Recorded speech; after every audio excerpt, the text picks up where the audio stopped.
Hanging out with Brandon Carvey. We talked to him several times this past year as he actually won some races at Brewerton Speedway.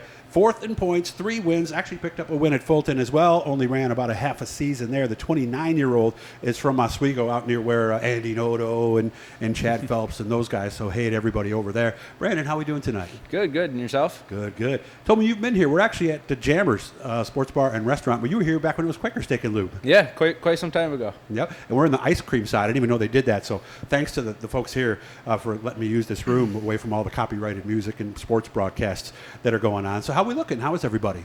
Good. Been good so far this winter. Your son's good? Because I remember one night. Yeah, his health's been all right. Yeah, little spell not too long ago that wasn't bad or anything. We got him through it at home and took him to the doctor's next day and gave him his steroids, and he's good from that. And so everybody's happy and healthy and all that good stuff. Yeah, everything's been good. Good. Tell me you're working on a car that you won.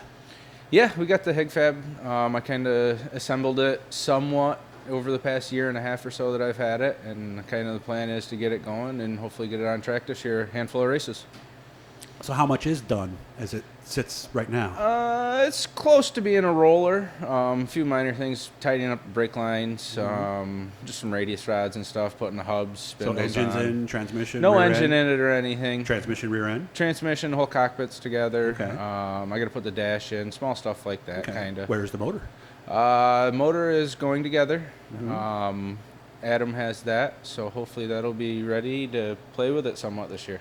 Lots been made about the rules, and if you don't want to say much about this, because I don't understand, what is the big thing that changed with the rules for the engines? Crate car wise, our crate car is staying the same from last year. We're not changing anything on that. Rules, I don't know. I agree. I feel like I can agree with some of the point of it, and then other points I guess I could disagree as well. So I don't know if it's good or bad in any sense. You get a weight break if it hasn't been rebuilt or something like that? If it has original seals? Yeah, from the way I understood it, you're 25 pounds lighter now from what we were last year, but I don't feel like that's a huge deal. So 23.75 versus 24 is not a big deal? I don't feel like it is. Okay. I think my agreeing to it is I feel like some of the guys were getting brand new motors and rebuilding them right from the box. I wondered that. And I'd have to agree to get away from that, but I don't agree with getting away from rebuilt motors. A couple guys said they didn't even think they could get to 23.75 if they had to, because if you're a big guy, right, yeah, I don't think I'm usually 24-20ish, and I don't have much lead on my car now. So, but I don't run a lot of the lightweight stuff either. So So how did you win races? Because I heard you needed all that lightweight stuff.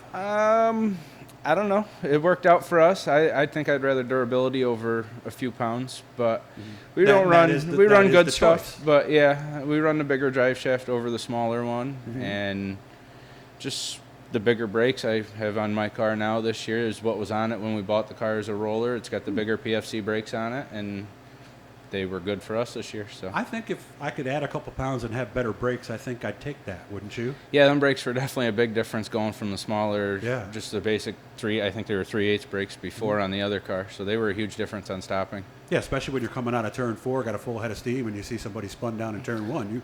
You better be able to roll it up fast. Yeah, you can get on the brakes and use them. The car we ran last year was a car from Lebanon Valley, so they definitely use them down there. Yeah, that makes sense. So. Yeah, and a lot of the big blocks at Lebanon Valley, and even at Syracuse, they used to use a lot of the bigger brakes. Yeah, this was a big block car from Lebanon Valley. So we just left them on there, and we like them. That's what was on it, and that's what we're still running. So what's the plan?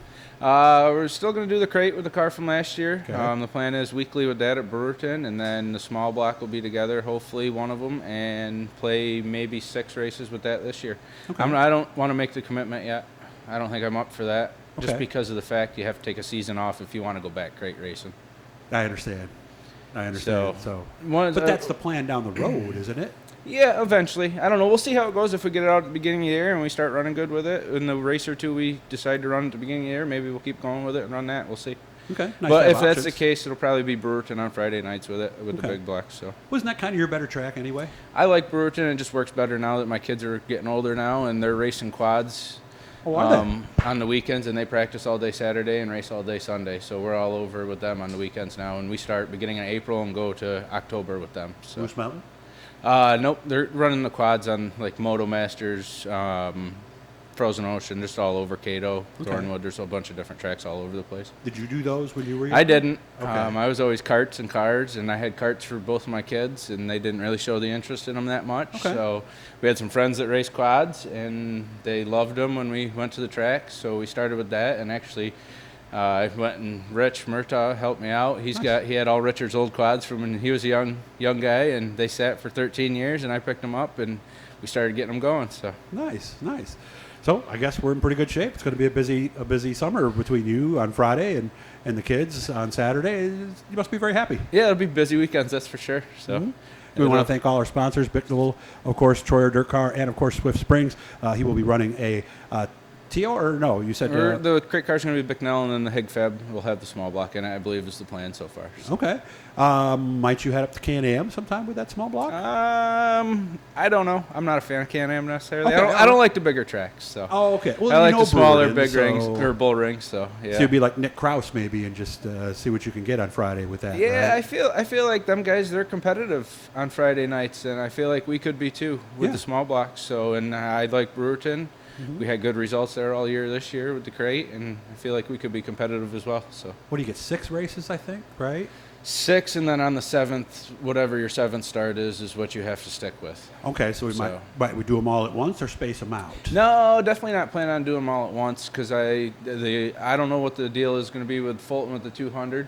But we're going to plan on running that. I don't know if that's going to count towards dirt or not, being that it's new rules this year. So. Right, so I don't know if that'll count. But we're going to plan on running that, and probably more so Brewerton, like I said, on that. But and maybe everybody a couple always says you want a big block for early, and then you want the 358 for the 200. So just get in, and you'll be good, right? Yeah, we were going to plan on running it even before they made that road, the small block, just for seat time and getting the car out and trying it. So, and then they went small block. So.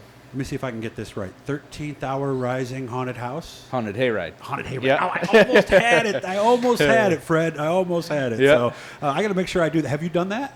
Absolutely. We go every year. How is it? Awesome. Is it scary? Awesome. Or? Oh, yeah. It's a blast. We go every year. We get a family and go out. And so take your girlfriend and she'll hug goes, you the and wife goes get out all with me. scared. Kids usually go. I don't think neither of them went last year, I don't think. But. Okay. All right. Yeah. Good to see you again. Please say hi to everybody for me. And, Will do. Thank you. We'll see you at the track real soon. Perfect. Good luck, man. You and get the 358 racing. Yeah. I got to thank Freddie and Terry, Jamie and Great Carla, people. my mom, my dad, wife, kids. They all make this possible as well. So. Yep. Fred's a big sponsor. Doug Jamie's the car Grimm owner, with right? DCR. He got us going with another body this year. So. Beautiful. Absolutely. So give us a big smile then, since you're all so happy. Guys, hit the blue E, subscribe, turn on notifications, all that good stuff. You take care of yourself, man, and I'll talk to you soon. Thanks, Doug. You too. Nice job.